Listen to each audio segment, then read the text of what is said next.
sige po, bago po tayo mag-umpisa, let's meditate on these two verses po.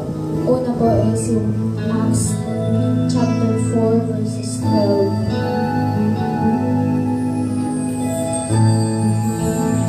Salvation is found in no one else, for there is no other name under heaven given to mankind by which we must be saved. Amen. Philippians 2 verses 9 to 10. Therefore God exalted him to the highest place and gave him the name that is above every name, that at the name of Jesus every knee should bow in heaven and earth and under the earth. Verse 11. And every tongue acknowledge that Jesus Christ is Lord, to the glory of God the Father. Amen. Hallelujah. Let's acknowledge the name of our Lord Jesus that is above every, the name that is above every name. Let our names, Lord, proclaim Jesus, the most beautiful name that we know. Above every name, Jesus, we acknowledge you. We want to claim that you, Jesus,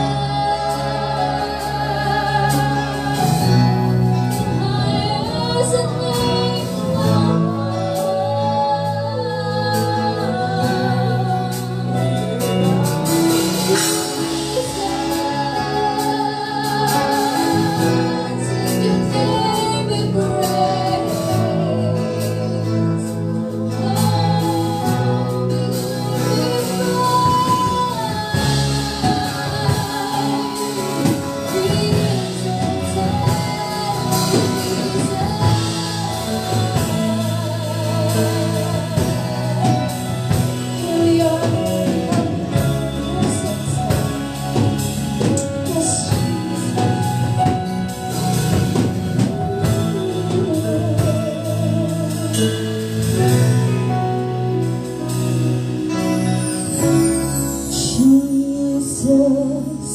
the most beautiful name of all names.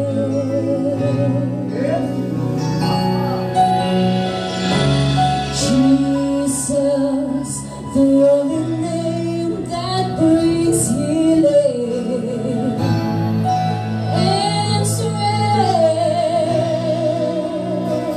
Yes, Lord. When I speak your name, mountains move, chains are loose. When I speak your name, darkness flees. It has no hold on me. Jesus, the most beautiful name that I know. You're the exalted one. Jesus, you have the power alone.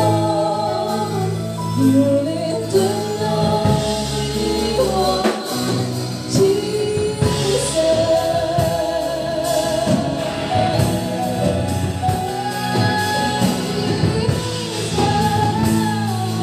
the most wonderful name.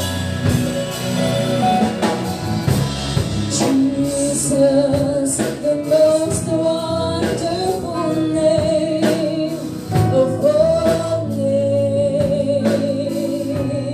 Yes, Lord. Jesus, the only name that brings freedom and hope. We speak your name when I speak your name.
We worship you, Lord. We worship you, Jesus. We thank you, Lord. We thank you, Lord. Purihin ka, Panginoon. Purihin ka nga po, Panginoon. We worship you, Lord. We worship you, Jesus. We thank you, Lord. We thank you, Jesus. Salamat, Panginoon. Sa muling pagkakataon, ipinagkaloob mo sa amin, Lord. Patuloy ka nga pong humilos sa Diyos at mangusap sa iyong mga anak sa umagang ito, sa lahat ng naabot, nakaririnig, nakakakita, Panginoon, ng gawain mo ito, Lord. For there is power in your name, Lord God. We thank you, Lord. We thank you, Jesus, for you have said, Lord, be still and know that you are our God.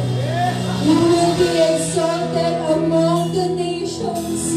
You will be exalted in the earth, Lord. Narito po kami nananatili sa iyo umaasa, sa iyo umakapit, sa iyo nagtitiwala, Panginoon.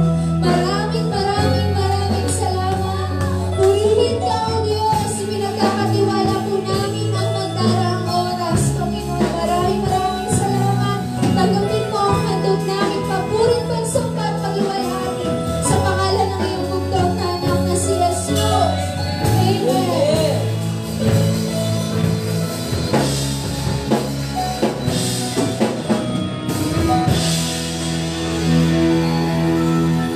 Give him some more of his blessing. Come on, church. Those who are listening and watching this Sunday live stream, He's worthy to be exalted.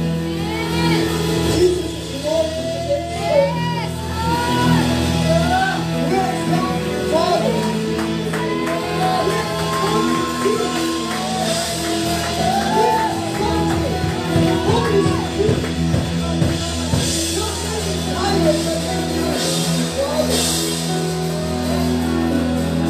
Truly, Lord God, that you have promised us when we speak your name, mountain moves. When we speak your name, the chains close. When we speak your name, darkness flees in Jesus' mighty name. Lord, we are truly hunger and thirst in your presence. It is only the presence of the Lord that gives us joy. Not the joy of this world, but the joy that comes from on high. Lord, we thank you as you prepare the heart of your people who are ready. The heart is already to hear their word that will penetrate the soul and the spirit of those who are listening this morning. We praise you, Lord God, and magnify your name. We give you all the praises. We give you all the glory. And the glory belongs to you alone, Jesus. Jesus. Jesus. Amen. Amen. Hallelujah.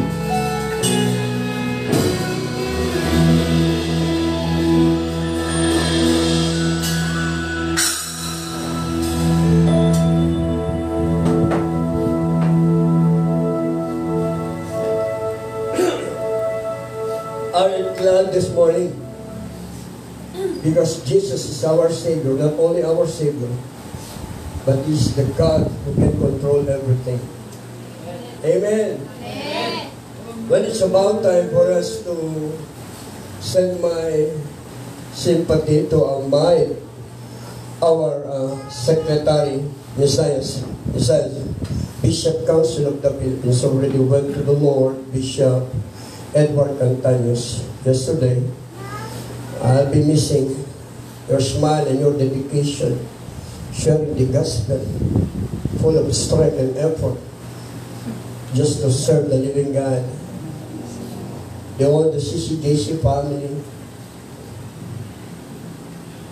giving all our heart sympathy for all those buried ones, and for an immediate prayer for one of our young people, Godwin, who happened to be experience an accident in motor. Mga isang kanyang kalalagyan. But let's continue, because the joy of the Lord is our strength. The joy of our Lord is our strength. Giving you this title, and the spirit of boldness.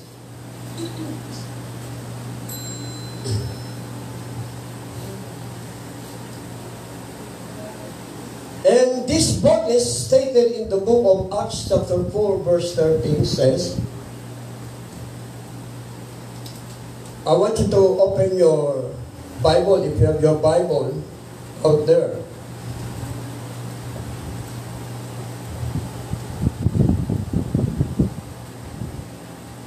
This scripture, the first two chapters in the book of Acts, giving us not only the idea, but the fact, but the truth about what happened during the Pentecost.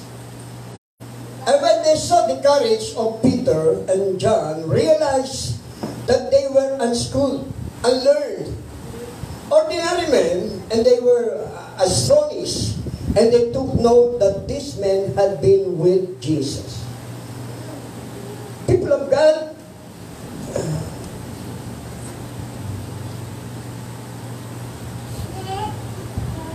boldness has become a precious commodity in our world today. Ito yung kailangan ng tao, isang uri ng tapang na magmumula sa langit. Isang uri ng kapangyarihang dapat tagalayin every single, especially the brethren in Christ, the believer in Christ. And Jesus said that in the last days, men's heart, open your spirit in the book of Luke chapter 21 verse 26. As I have said, boldness has become a precious commodity in our world today. Ito po yung it's very essential, important, vital. And for you, people of God who are listening, it's a very essential, significant. I mean, people will faint from terror, apprehensive of what is coming on the world, for the heavenly bodies will be shaken. I want you to read in Tagalog. Ang mga tao ay hihimatayin sa takot dahil sa pag-iisip sa mga kapahamakang darating sa sanlibutan, sapagkat mayayanig ang mga kapangyarihan sa langit. It proclaimed the judgment of God to all the Israelites, especially. Nowadays, this end-time generation, even to the Gentile nation. And we are Gentiles. Hindi lamang po darating ang mga bagay na ito sa buong bansa o sa buong lahi ng Israel, mga Hudyo, kundi maging sa mga Hintil. At itong mga Hintil at Hudyo ay nasa ilalim ng masabi nating pangamba, takot. That's why our topic for today is about a spirit of boldness. Now, God's children need not to fall victim to paralyzing force of what we call power. Ang talatang ito hindi dapat magbigay sa mga mananampalataya, especially the believers, the born-again Christian, na magkaroon ng mapuno ang puso at isipan ng pangamba at takot, sapagkat ang takot na yan ay hindi nagmumula sa Diyos. Fear does not come from the Lord, but comes from what we have experienced, called what is human evil, o yung humans evil, human spirit, evil spirit, what we call in humankind. Ang tawag po dito ay endemic. Endemia. The word endemic means evil in a humankind. So yung gumagawa ng pamumuksa, pagkitig, pagpatay, salot, ay hindi po gawain ito ng tao. Ito ay gawain ng masamang espiritu, and this is the true, not idea, not only strategy by Satan himself and his cohort. The thief cometh but to steal, to destroy. Ang magnanakaw ay naparito, hindi para ano pang gumawa ng kabutihan, kundi pumatay, sumira, at magwasak. But I have come, Jesus Christ promised that I have come that you might have life. Naparito ang Diyos upang ikaw ibigyan ng buhay. Now it's about time to choose the best answer for you. Ito na ang pinakamahalagang pagkakataon para pumili ka ang liwanag at ang dilim. Sapagkat sa kapangyarihan ng kadiliman ay nagaganap ngayon ang pagkitil, ang pagwasa, at nagpupuno ito ng takot sa tao. But God promises we need to be bold in times of this catastrophe. Second, it was written to all believers in Acts. Mamamatay o hihimatay sa takot ng tao. It was written to all believers, not just men. It is a command, not an option for us to be courageous, to be bold. In 2 Timothy chapter 1, verse 7 says, for God did not give us the spirit of fear, but the spirit of power and of love and of sound mind. Sa ibang translation, but He has given us the spirit of power and of love and of calm, a well-balanced mind, discipline, and self-control. So kapag ang tao, lalong anak ng Diyos, ay dumarating sa ganitong pangyayari, aside from having our own problem in family, in business, in work, in job, in physical, in our health, nangyayari po yan. And we need to face the reality that it was happening. At ang pangyayaring nagaganap ngayon ay nag-uutos sa ating sa mamamagitan ng salita ng Diyos na huwag kang matakot. Sapagkat ikaw ay binigyan ng Diyos ng isang espiritu ng katapangan, ng pag-ibig, ng kapangyarihan, at ng pagpipigil kasama ng pagtitiwala sa Diyos. Palakpakan niyo ang Panginoon ka. Kayong mga nagtitiwala sa Diyos, we need to rejoice because God is still in control. Amen. Mga magulang ko, kapatid, I'm just giving you the insight during what happened in the Old Testament. God's word to Joshua, the successor of Moses, be of good courage. After Moses reigned and led the whole Israelite, pagkatapos niya mamatay, may successor, at ito ay si Joshua. But God remind Joshua while Moses is still alive. Be of good courage, Joshua. Kung paano mo sinamahan si Moses at iniligtas, pinagtagumpay, ganun din ang aking gagawin sa inyo. Kaya ang pangako ng Diyos, kayo mga nakikinig, ayon sa salita ng Diyos, huwag kang mangamba, huwag kang matakot kung paano ko kumilos sa kalipas. God moves in yesterday. And I want you to believe even today, God will move. Even in the future, kikilos ang Diyos. Because Jesus Christ is the same yesterday and forever. That's the word boldness.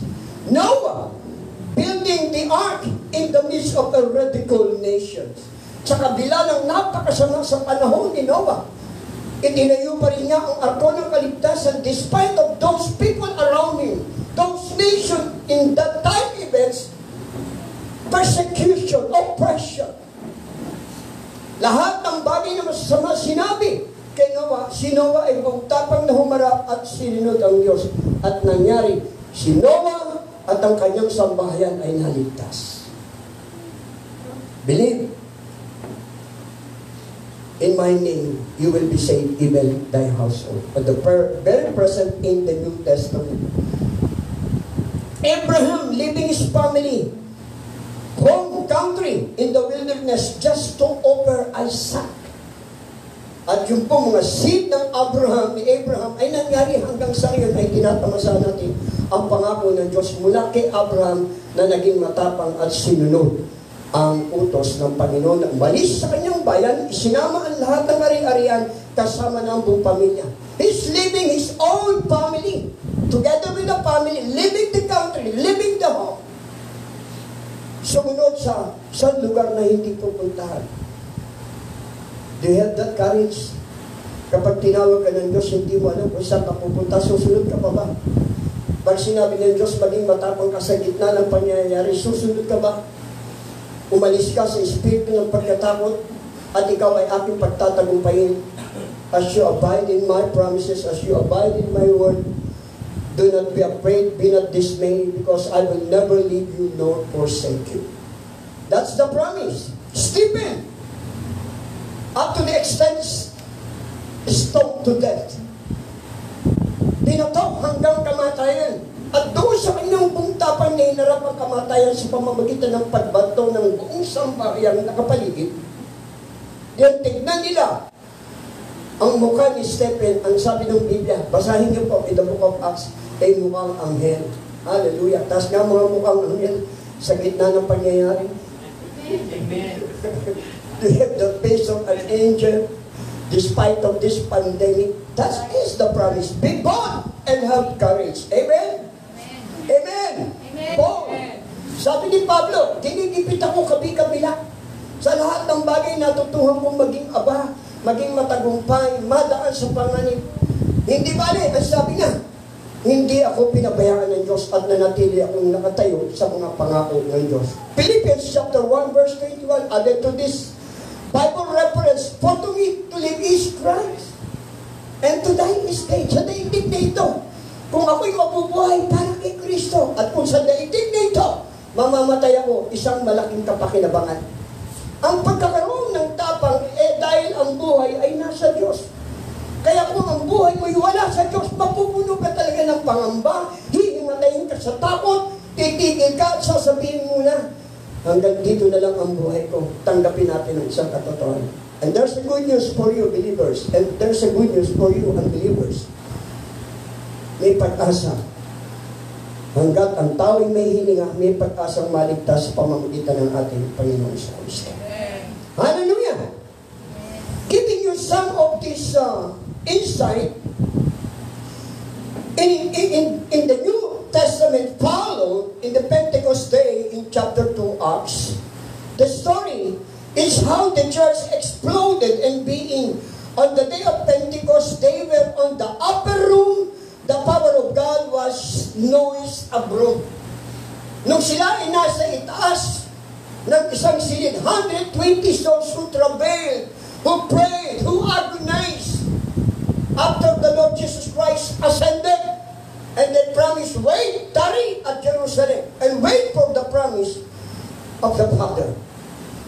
Now, in one service, on one day, in the day of Pentecost, Jesus' feast day, 50 days after the Passover, when Jesus had died, out of about 500 brethren who had seen Jesus Christ's ascension, sa loob ng 500 nakakita sa pagkakabuhay ng Panginoon at pag-akyat sa langit, almost counting the figures of 500. But only 120 days, 120 souls lang ang pumunta ron, umating ng prayer meeting. So imagine, nakakalungkot.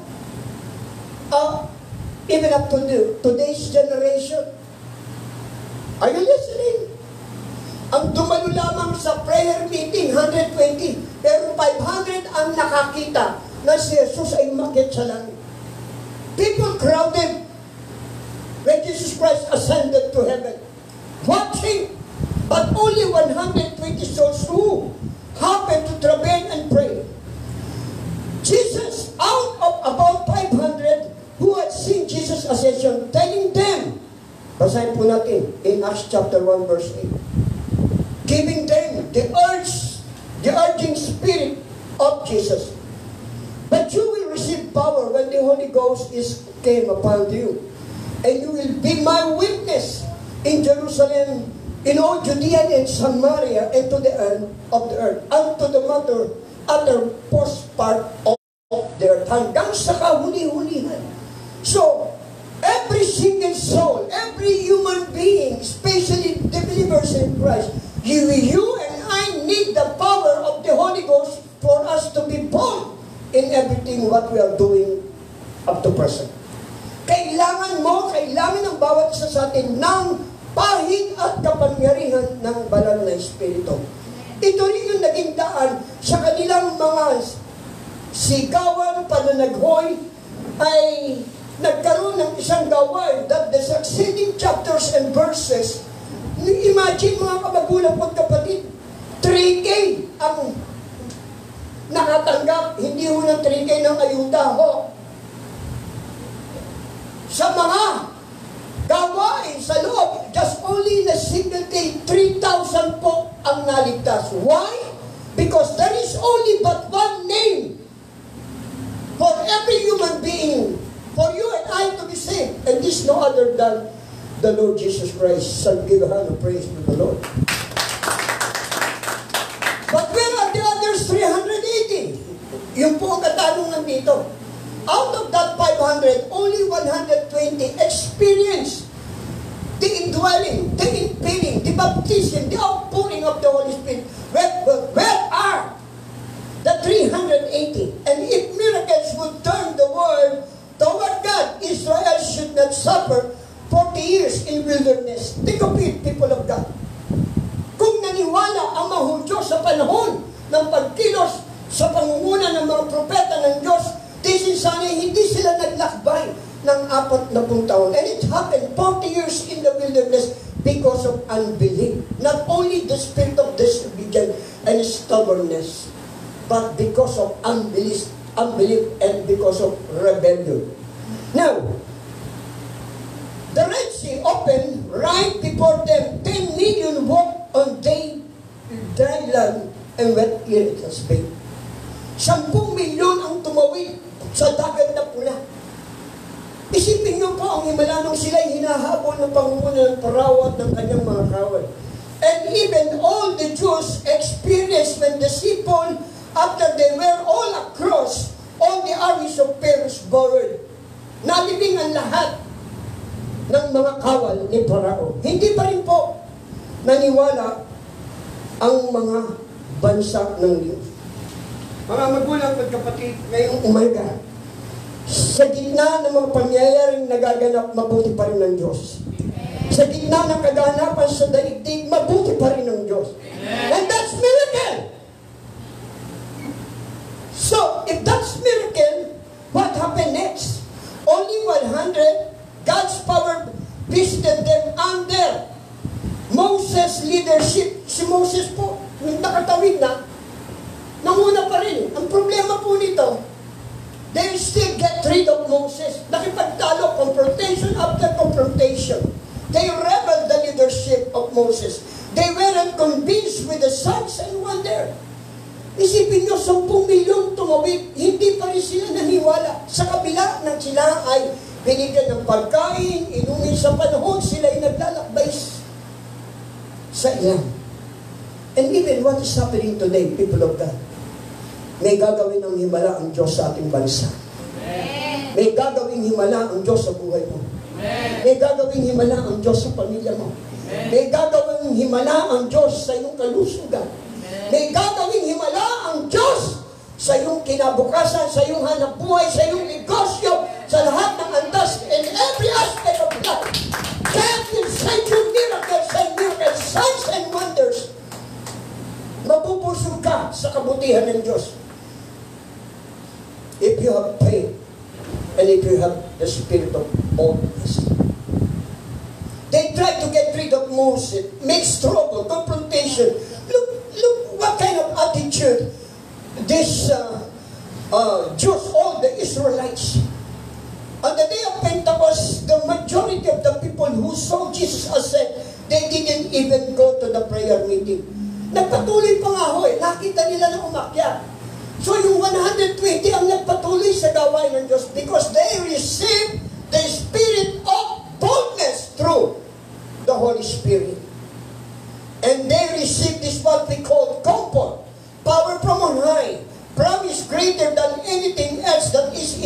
word. He encouraged them to receive in the prayer meeting. Isipin niyo po ang buhay ng Panginoong Jesucristo. Bago siya, before Jesus Christ went to any ministry, He always put Himself before the Father to talk in isolated places. He went to the solitary place. The word solitary means it is a quiet place wherein Jesus Christ could talk one-on-one with the Father. And after that ministry, He is in the habit of presenting Himself before the Father. Kaya ang sabi ni Jesus, kung meron ako sinasabi, yun ay nanggagaling sa aking Ama. At kung meron akong ginagawa at nakatatanggap kayo ng katugunan, kagalingan, himala, hindi galing yan sa akin. Yun ang ipinagagawa ng aking Ama. Napakamasunuring anak si Jesus. Tapos nga mga masunuring anak. Hallelujah. Kayong mga nakikinig, alam niyo kung bakit napupuno tayo ng takot? Kasi most of the time we disobey the stages. We disobey the voice, the audible voice of God. We don't abide. We don't attend midweeks, mga Sundays Christian. Sunday na nga. Sunday talaga. John chapter 14, verse 12. Napuspos ng Espiritu, hindi Sunday, prayer meeting. Mahalaga ba ang prayer meeting? Yun po, he always want to isolate himself in the crowd. Umaalis siya sa magulong daigdig at nakikipag-usap siya sa Ama at pagkatapos babalik uli siya sa daigdig at nagiging kapangyarihan ng bawat lumalabas sa kanyang labi. And the bottom line is, siya po talaga ay nasa ilalim ng kalooban ng Ama. What happened in John chapter 14, verse 12?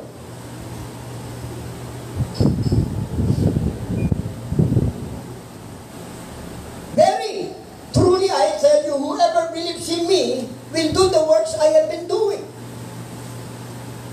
Katotohanan sinasabi ko sa inyo na ang sino mang sumampalataya sa akin ay magagawa rin niya higit pa sa aking mga ginawa. And the very reason nga, you're not walking. They are not abiding in what the Lord promised to each every believer in Christ. Kaya nga po, wala hong pagpunan. Ang tawag po natin dyan yung mga Kristiyanong hindi lamang panlinggo. Yung nangyayari sa panahon po natin, nakasulat sa Biblia yan. What is happening today is written in the Bible. But be not dismayed, because God promised us, aside of giving us the salvation of our soul, He will also save what is happening today. Let's give a hand of praise for that. Very truly I tell you, whoever believes in me will do the works I have been doing, and they will do even greater things than this, because I am going to the Father. Look at what the attitude of Jesus Christ going to the Father. He always asking the will of the Father to happen, not His own will, but the will of the Father. Not my will, but the will of my Father. Kaya mangyayari lamang po ang mga bagay na gagawin natin kung buong tapang. Ang tapang po ay hindi nakukuha sa emosyon, sa damdamin, sa lakas. Ang tapang ay yung pagkakaroon mo ng banal na pagkatapos, and as you spend more of your time travailing, talking to God alone, inside and outside the room, yun ang maganda. Isang bagay na hinihingi sa iyo at saka sa akin ng Diyos upang mapuno ka ng tapang sa panahon na ikaw ay natatakot. At yung panahon na yung pag-iisa at pakikipag-usap sa Diyos, yun ang magbibigay sa iyo ng katapangan, ng kapangyarihan na pwede mong tuntungan, pwede mong kapiin, pwede mong sawayin, i-rebuke, and all of those darkness and temptation and wickedness coming from this spiritual darkness. You have the power. We have the power. God gave us not only the spirit of boldness, but even the anointing of the Holy Spirit. Amen? Amen? Amen? Amen. Hallelujah. Giving us the comfort.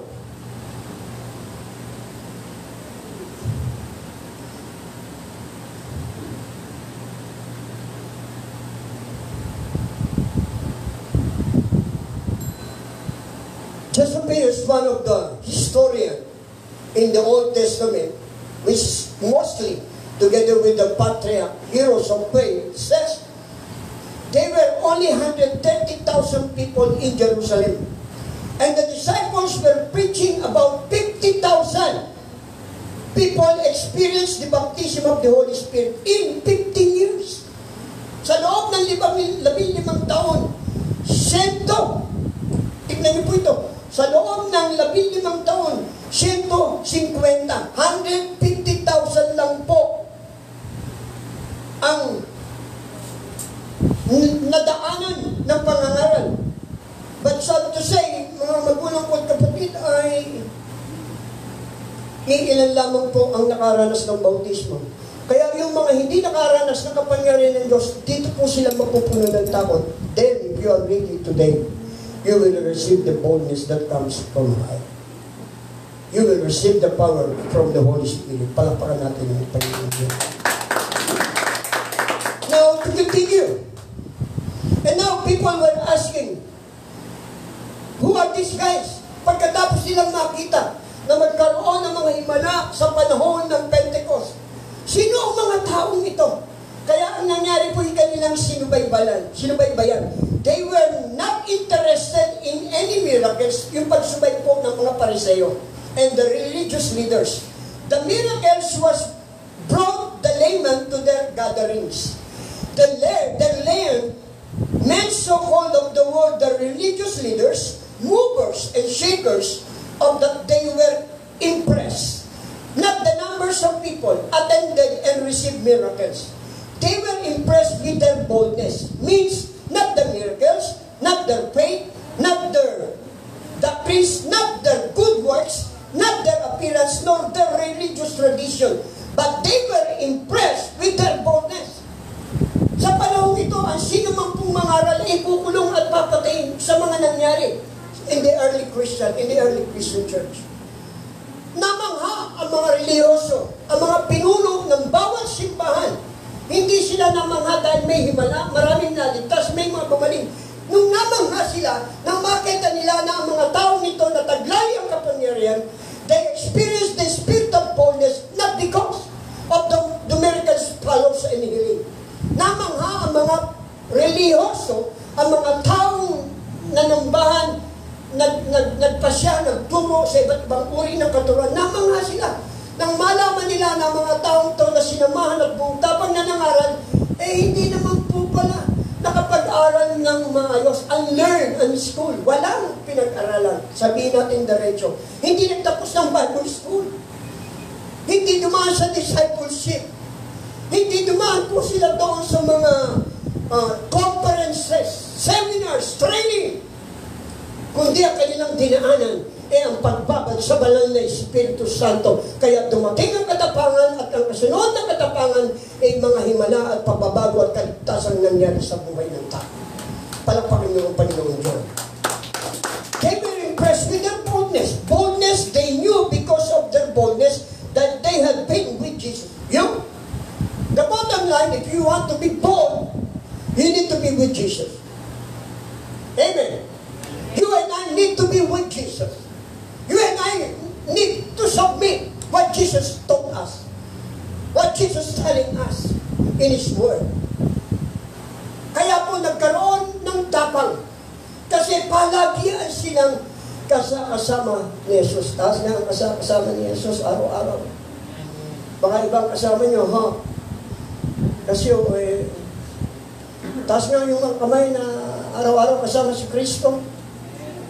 Yung iba hindi magpagtaas kasi ibang Kristo yung kasama nila. Yung Kristo na sabungan. Shame on that spirit. We should be the people who will speak sharp to witness up to this generation. Surprise them with the best that they could ever experience. In 2 Timothy chapter 1 verse 6, if you are one of the chosen people of God, do you believe in yourself that you are called, that you are saved, that you are being born again, that you belong to the family of God? One thing for sure, I promise you, just abide in this word. Let's read the word. this reason, Apostle Paul is giving some final, absolutely, a word of encouragement, a word of strict under the direction of the Holy Spirit. For this reason, Timothy, I remind you to fan the flame, the gift of God which is in you through the laying on of my hands. Sinasabi ko sa iyo, pagningasin mo ang kaloob na ibinigay sa iyo ng Diyos sa pamamagitan ng pagpapatong ng kamay. Sa ibang lipat, for this reason, I remind you to stir up the gift. You know what's the meaning of stir up? Let me give you some point of illustration that you might be enlightened. Ano po ang tawag doon sa pag magluluto ka ng itlog at yes, stir up yun? Tama po ba? Yung i-bake mo siya, stir mo siya, scramble mo, di ba? Stirring yun eh. Hinahalukay, di ba? Pag inuluto mo yun, yung isang itlog halos mapupuno na yung isang maliit na kawali. Eh, ang tao kasi kaya they never experience this anointing, the spirit of boldness. Ay hindi po nila nararasan. The very reason why, alam nyo kung bakit? Kasi sanay sila sa sunny side up. You know what's the meaning of sunny side up? Sa restaurant, ang meaning nyo? Pagbili nga ng itlog, please pakiluto na rin, sasabihin nung cook, ano yan? Sunny side up or scramble? Sad kasi maraming Kristiyano, they are not stirring the gift that God bestowed to each and every called by God. Now, attention, people of God. It is high time to experience to be baptized in boldness. It is a high time for you and me to baptize in boldness. Not only baptize in the Spirit of the Lord, to be baptized of saying. Dalawa po yun. Baptism of boldness and baptism of saying. Kaya pag ikay nabautismo ng katapangan, makikita mo, pati yung mga karanasan ng pagiging matapang ay mayroong resulta. You will experience result, good result, that people and nation really needs help. People are in need of help. The words are in need of help. There is only one way that we can get into the throne room of God. It's not by faith, not by imputed righteousness, not by word. There's only one way, boldness. In Hebrews chapter 4, verse 16.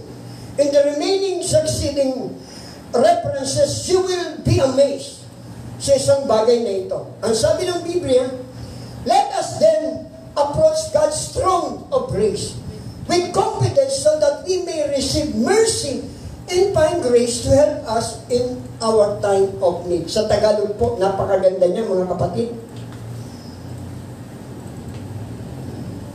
Kaya huwag na tayo mag-atubiling lumapit sa trono ng mahabaging Diyos upang makamtan natin ang habag at kalinga sa panahon ng ating pangangailangan. At kung ikaw, alam mo ngayon, ang daigdig, ang tao, ang buong bansa, ang buong daigdig ay may pangangailangan ngayon.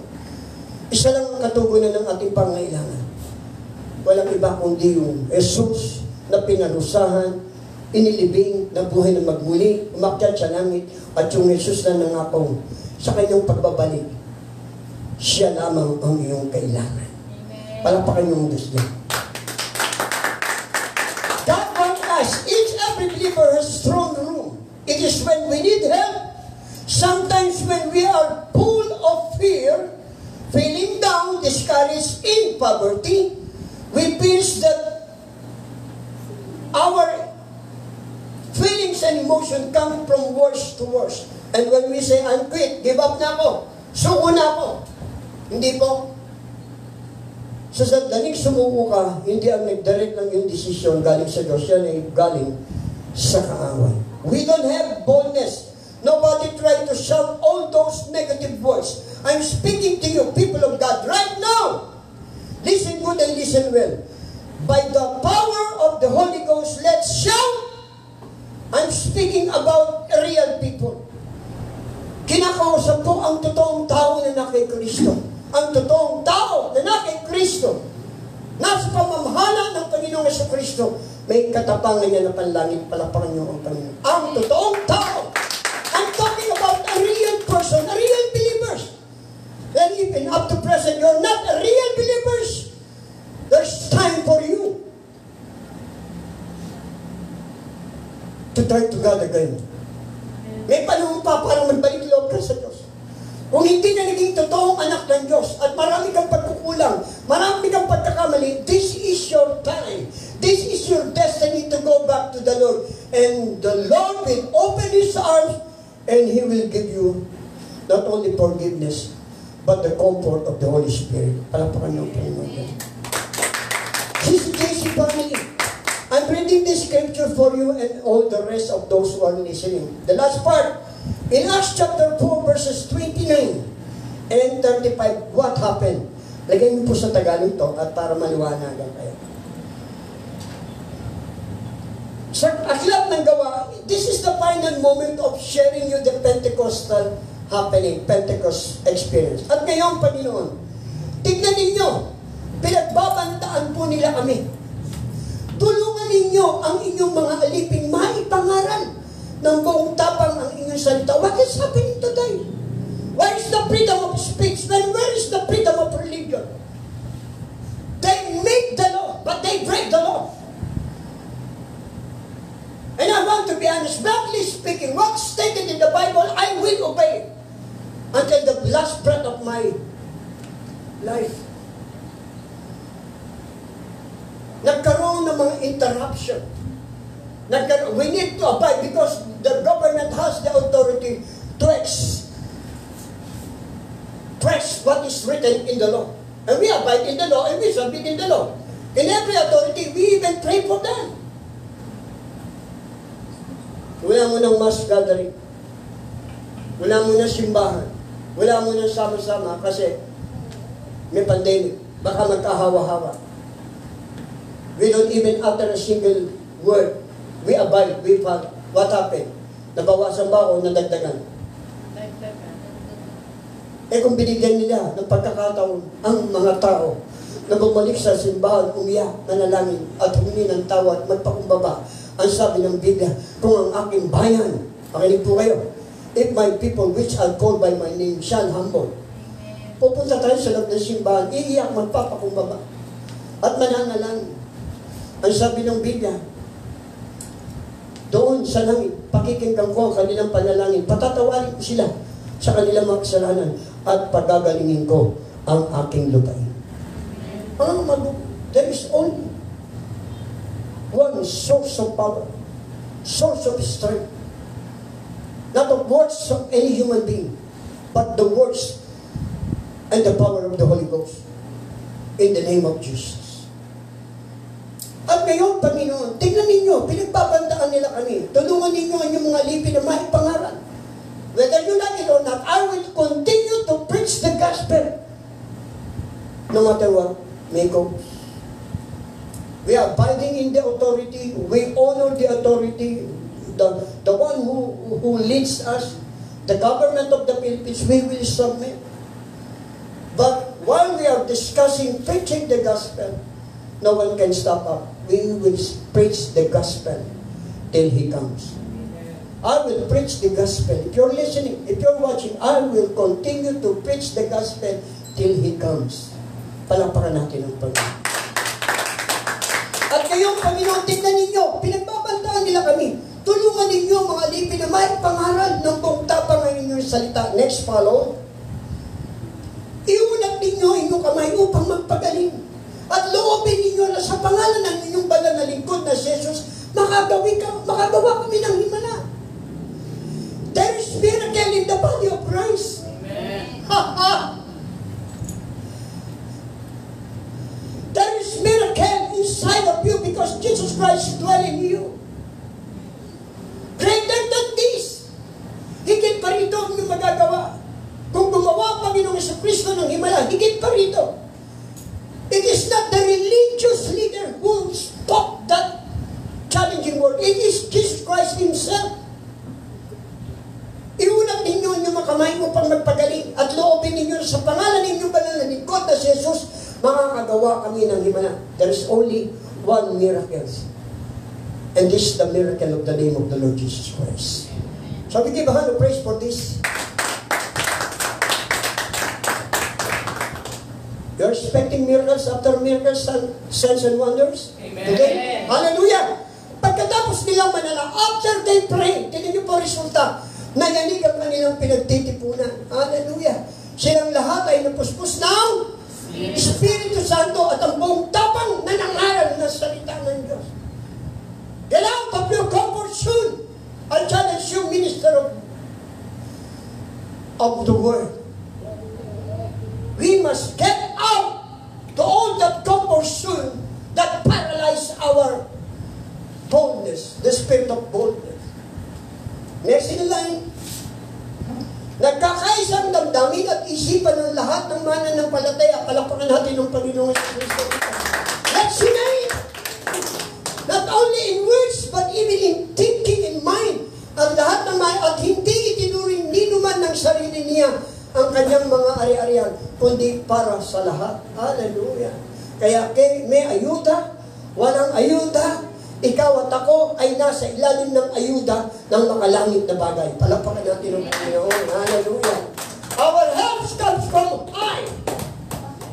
Our support comes from on high. Believe it.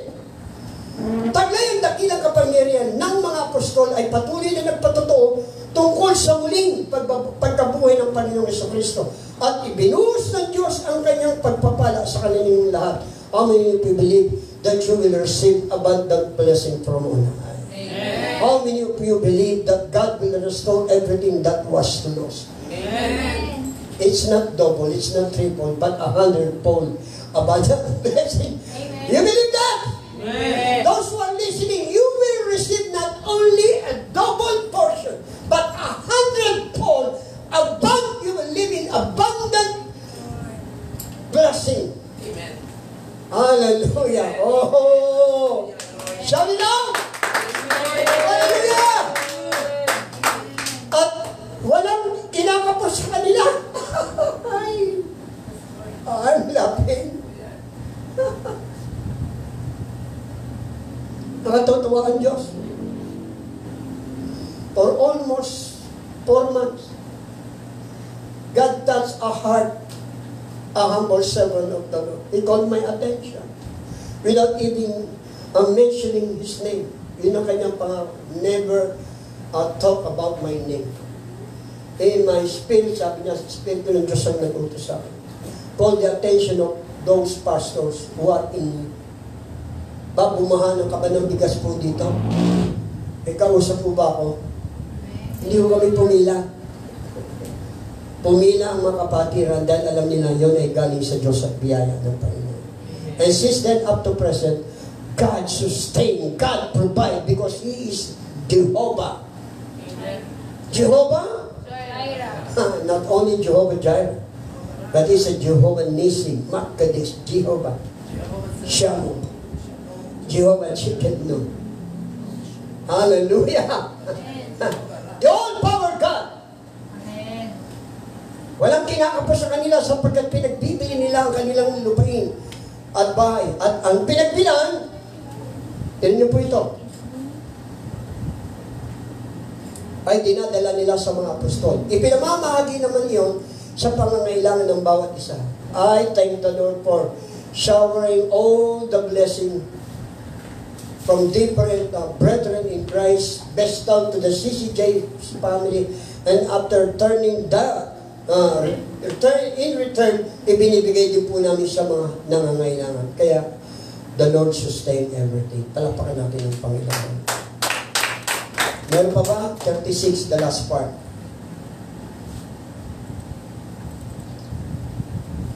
Ganun ang ginawa niyo sa isang Levitang taga-Siros, si Pros na tinawag ng apostol, na Bernabe, na ang ibig sabihin, anak ng matulungin. Son of consolation. Taas nga matulungin. If you've been blessed about this preaching of the Word of God, I tell you, you will start the spirit of giving because you are blessed by the Lord. Shall we all rise and let us pray?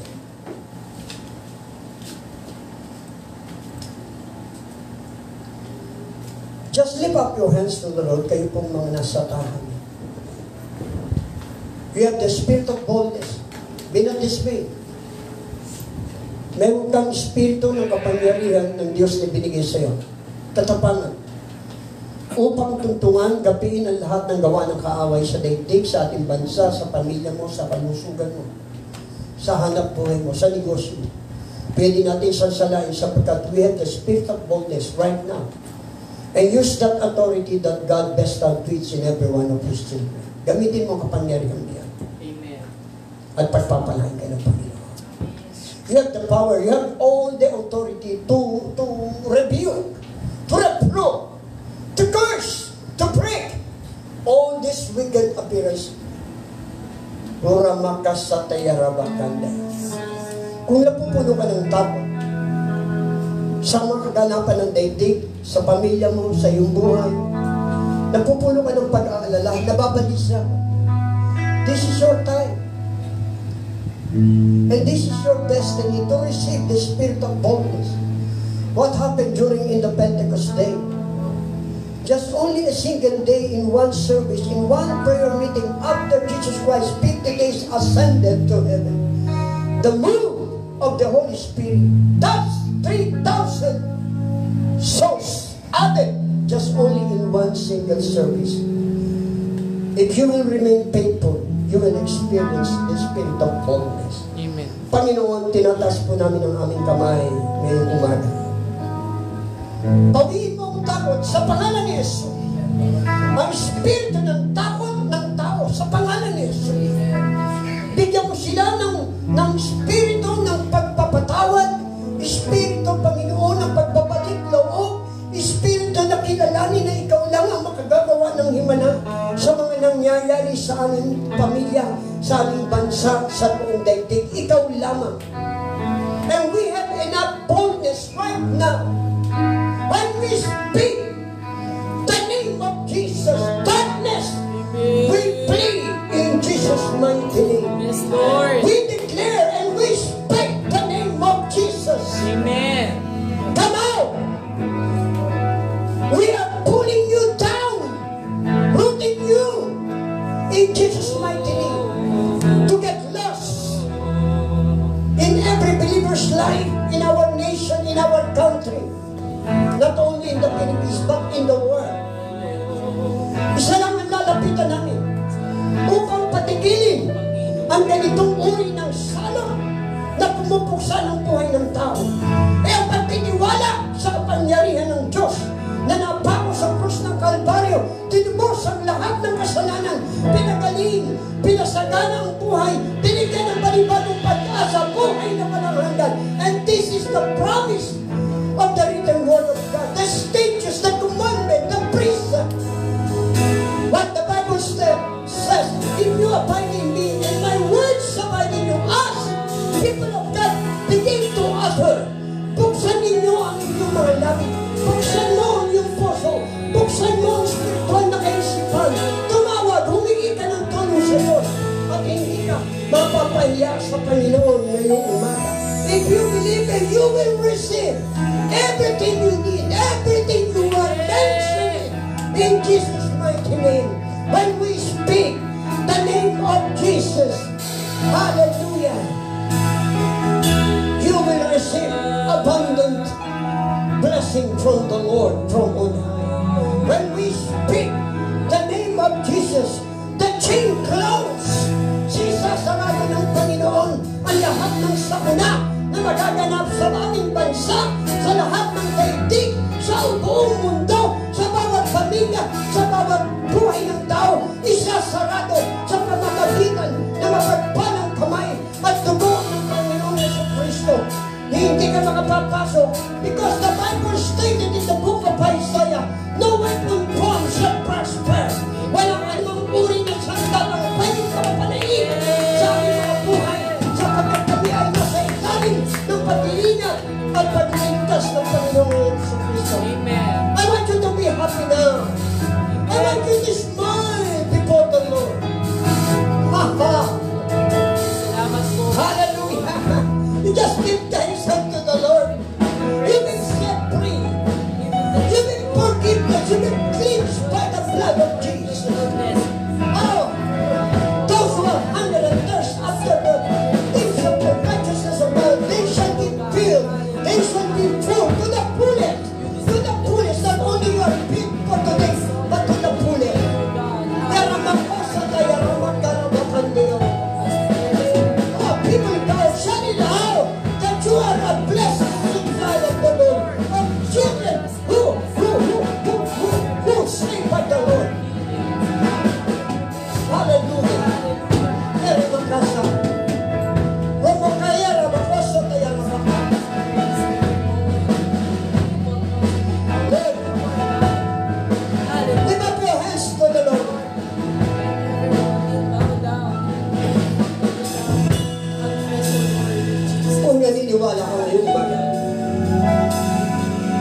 mo mga pangako ng Panginoong Kristo.